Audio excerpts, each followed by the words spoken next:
First, you have some time to look at questions 1 to 3.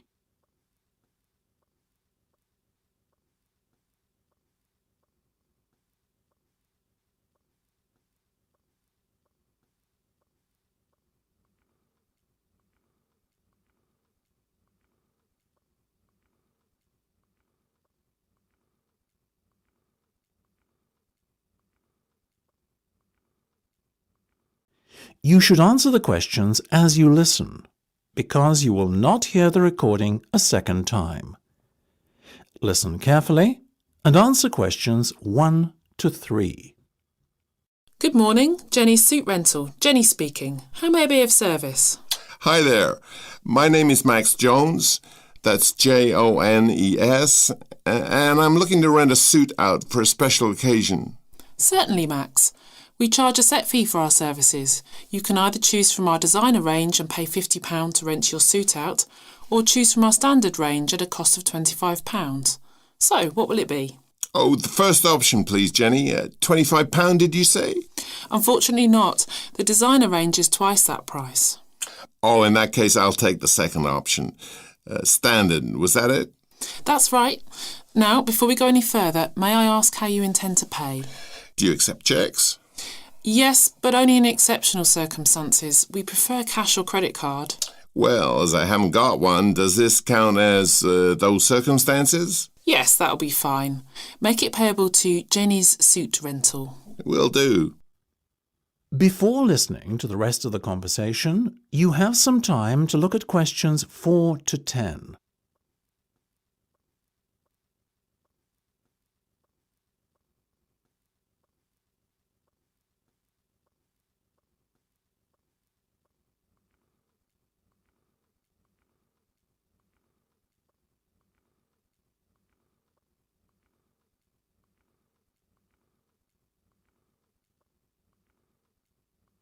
Now listen and answer questions 4 to 10. Now, Max, can I take your measurements, please, and a few details about what sort of suit you have in mind? Certainly. Let's start with the trousers then, shall we? What is your waist size and leg length? I used to be 32 waist, you know, but these days it's more like 36. Too many cream pies. I've been there. And about the leg, 34? I wish. I'm afraid I'm somewhat lacking in the height department. Not even a 32. 30, I'm afraid. Never mind. As for the colour, could you do a dark grey suit? In fact, we have a very smart one of those in just your size. You're in luck. Now, what about shoes? Same colour? No, I think I prefer something darker. OK, let's go with traditional black then, shall we? What about size? I'm a size 45. By my calculations, that's 10 in our sizes. And style? What have you got? We do suede, nubuck and traditional leather. Definitely the last one. Very well. And will you be wanting a necktie? Do you do bow ties? Of course. I'll put one of those down in your order. Dark grey, I presume? Perfect. To match the suit. I think I fancy a light blue shirt, by the way. Might I recommend a green? Green would go very well with the suit you are renting. Light or dark? I'd say dark. Dark it is then. My neck size is 17 and a half. Hard to believe that a little over a year ago I could fit into a 15, isn't it? Those cream pies again, right? You got it. Now, what about your suit jacket? Same colour as the trousers, obviously, but what size? Medium should be fine. You sure? Yeah. And have you got any of those 3-button ones? I'm afraid not. The 1 and 2 button suit jackets are far more popular at the moment. In fact, the 1 button is all the rage. Let's have that one then. No problem. Now. That is the end of part 1. You now have half a minute to check your answers.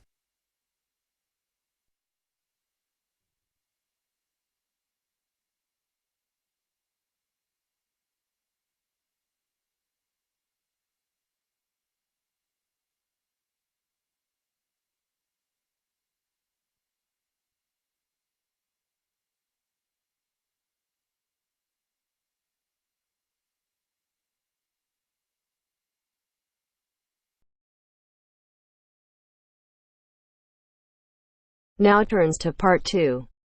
Part 2. You will hear part of an interview between Dr. Hilsden, a member of staff on a fashion design course, and a student, Julia, who is applying to do the course. First, look at questions 11 to 13.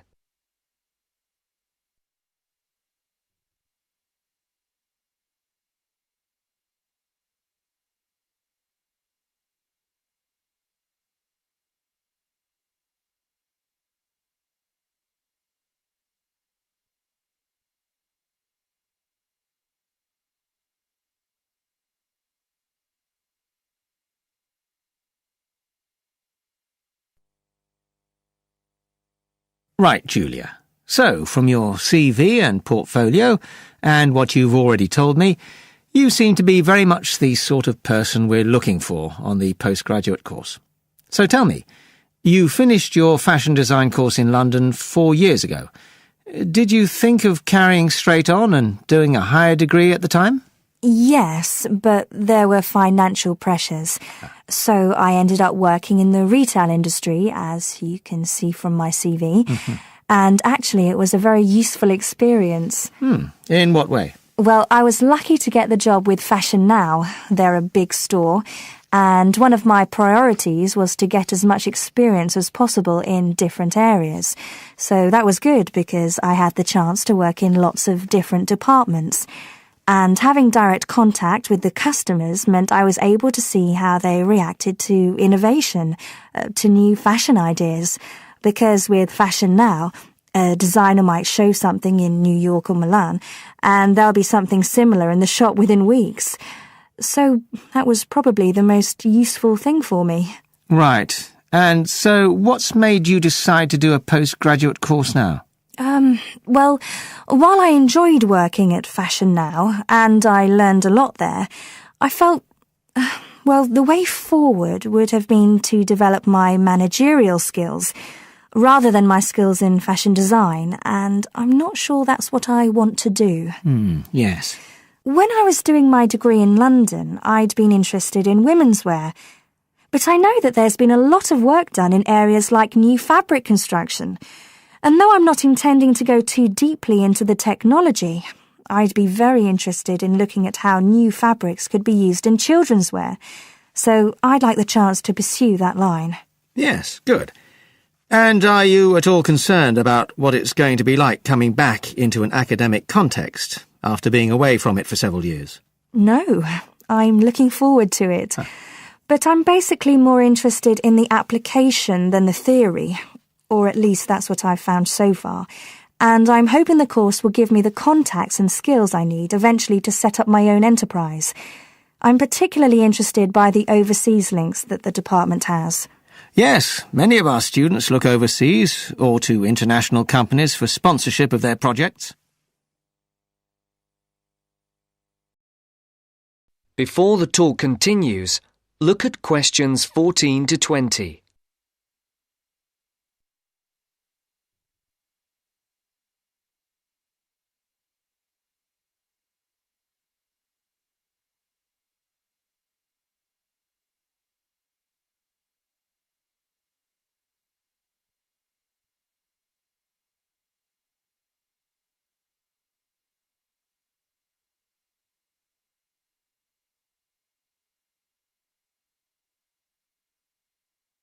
As you listen to the second part of the talk, answer the questions. And the facilities here look excellent. I just went to look at the library. It's really impressive.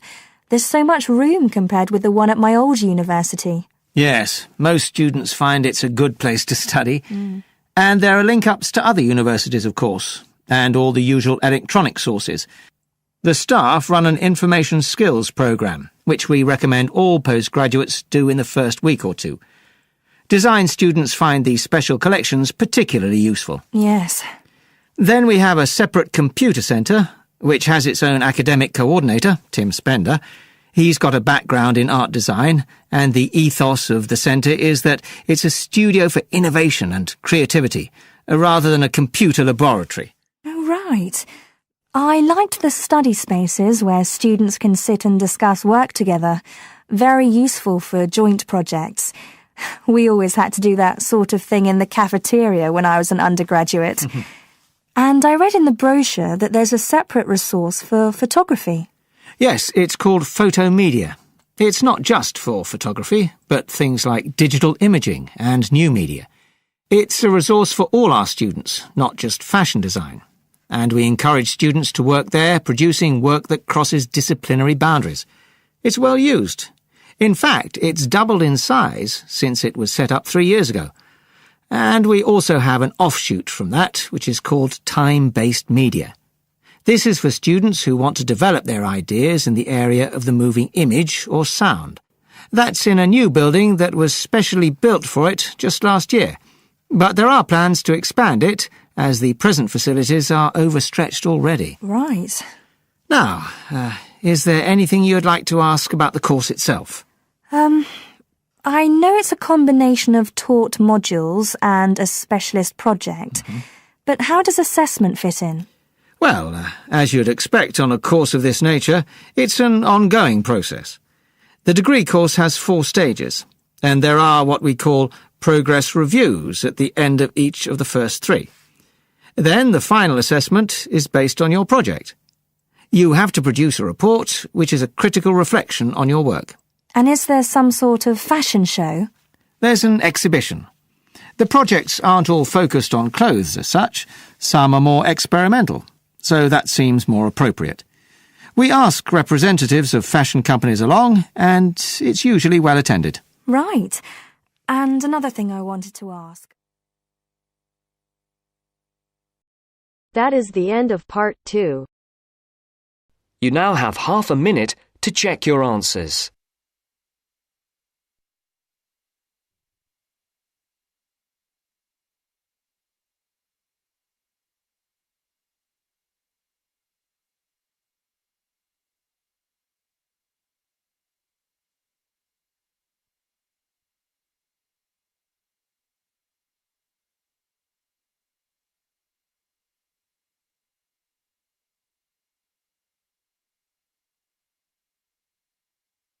Now turns to part 3.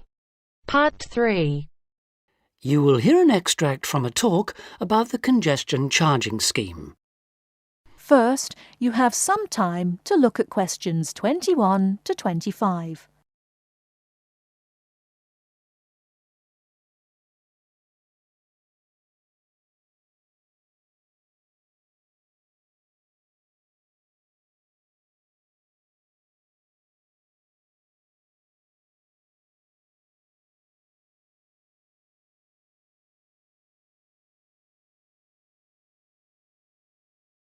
Now listen carefully and answer questions 21 to 25. For more practical details, I'll pass you over to John Ward from the London Tourist Agency. Thanks. So that was a brief introduction to the congestion charging scheme. But if you're actually going to be driving your car in London on weekdays, there are a few more details you will need to know. Firstly, you don't need to worry about paying all the time. The charge applies between 7 in the morning and 6:30 in the evening, Monday to Friday. You'll be pleased to hear, however, that because the scheme is intended to reduce traffic during busy working hours, evenings and weekends are free. If you enter the zone during the charging times, you'll be eligible to pay the standard charge of £8, which you can pay until 10 o'clock on that day. After 10 o'clock, this charge rises to £10. But be warned, if you fail to pay before midnight, you will have to pay an automatic penalty charge. In other words, there's no escape. Let's move on to paying. The charge, as I've said, is £8 a day, and the authorities have set up a number of systems to make it easy for you to pay, or rather to ensure that nobody has a good excuse for not paying. So, using your credit card, you can pay by phone, by text message, or on the internet. The other option is to go to one of the 200 pay points inside the zone, or the 9,500 pay points elsewhere in the country. If you know you're going to be driving in and out of London on a regular basis, you can buy weekly, monthly or annual passes, rather like a railway season ticket.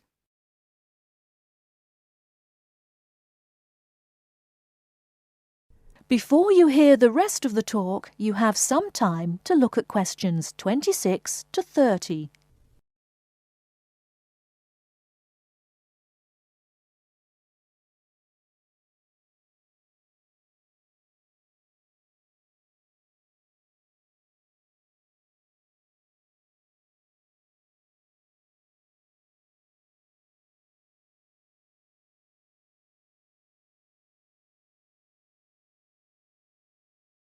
Now listen and answer questions 26 to 30.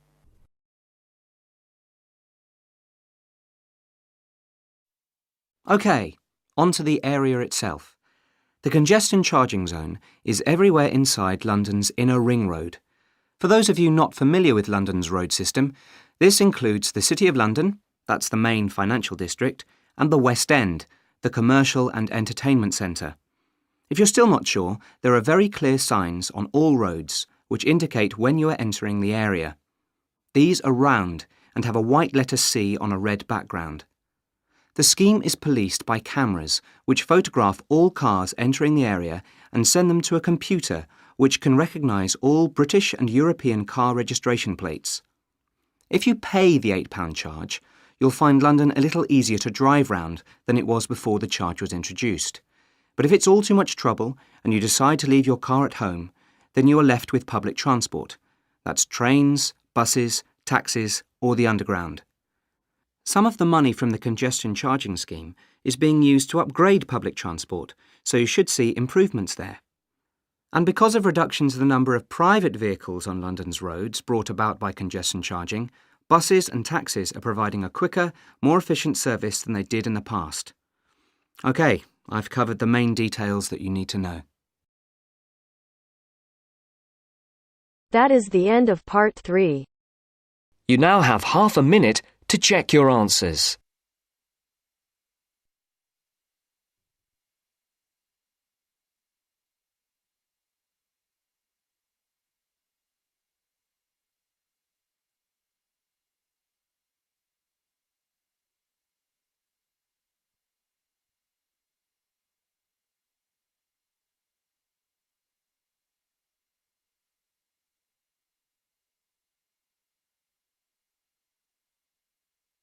Now turns to part 4.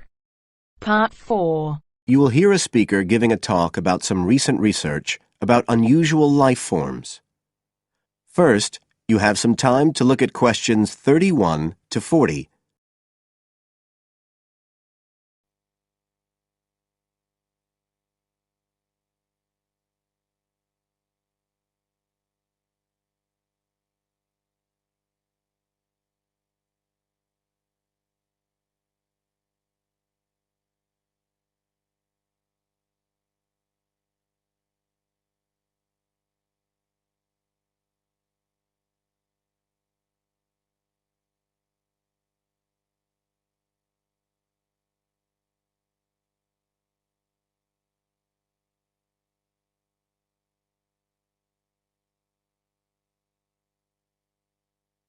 Now listen carefully and answer questions 31 to 40. Hello, everybody, and welcome to the 6th of our ecology evening classes. Nice to see you all again. As you know from the programme, today I want to talk to you about some research that is pushing back the frontiers of the whole field of ecology. And this research is being carried out in the remoter regions of our planet, places where the environment is harsh and, until recently, it was thought that the conditions couldn't sustain life of any kind. But life forms are being found, and these have been grouped into what is now known as extremophiles. That is, organisms that can survive in the most extreme environments. And these discoveries may be setting a huge challenge for the scientists of the future, as you'll see in a minute. Now, the particular research I want to tell you about was carried out in Antarctica, one of the coldest and driest places on Earth. But a multinational team of researchers from the US, Canada, and New Zealand recently discovered colonies of microbes in the soil there where no one thought it was possible. Interestingly enough, some of the colonies were identified as a type of fungus called Bouveria bassiana, a fungus that lives on insects. But where are the insects in these utterly empty regions of Antarctica? The researchers concluded that this was clear evidence that these colonies were certainly not new arrivals. They might have been there for centuries, or even millennia, possibly even since the last ice age. Can you imagine their excitement? Now, some types of microbes had previously been found living just a few millimetres under the surface of rocks, porous Antarctic rocks. But this was the first time that living colonies had been found surviving, relatively deeply in the soil itself, several centimetres down, in fact.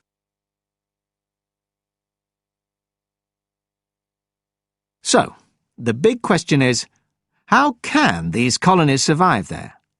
Well, we know that the organisms living very near the rock's surface can still be warmed by the sun, so they can survive in their own microclimate. And this keeps them from freezing during the day. But this isn't the case for the colonies that are hidden under the soil.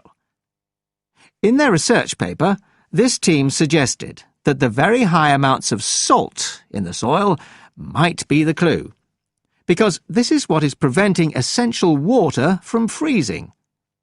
The team found that the salt concentration increased the deeper down they went in the soil. But while they had expected the number of organisms to be fewer down there, they actually found the opposite. In soil that had as much as 3,000 parts of salt per million, relatively high numbers of microbes were present, which seems incredible. But the point is that at those levels of salt, the temperature could drop to minus 56 degrees before frost would cause any damage to the organisms.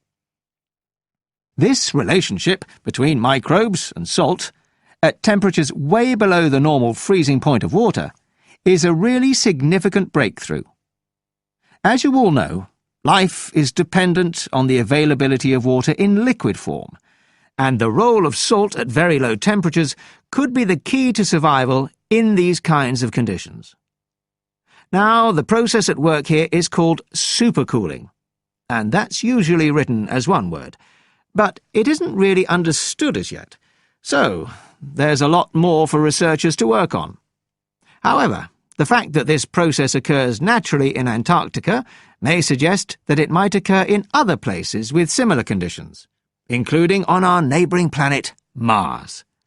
So, you can start to see the wider implications of this kind of research.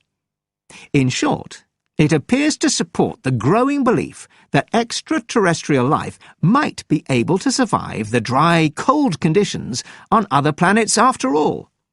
Not only does this research produce evidence that life is possible there, it's also informing scientists of the locations where it might be found. So all of this might have great significance for future unmanned space missions. One specialist on Mars confirms the importance of the interaction. That is the end of part 4. You now have half a minute to check your answers.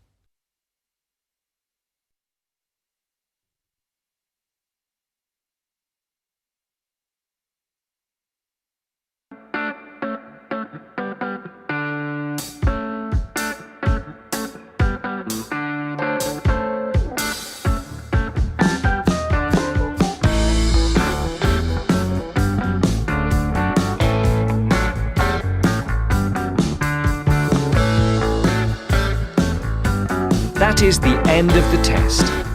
You now have 10 minutes to transfer your answers to your IELTS listening answer sheet.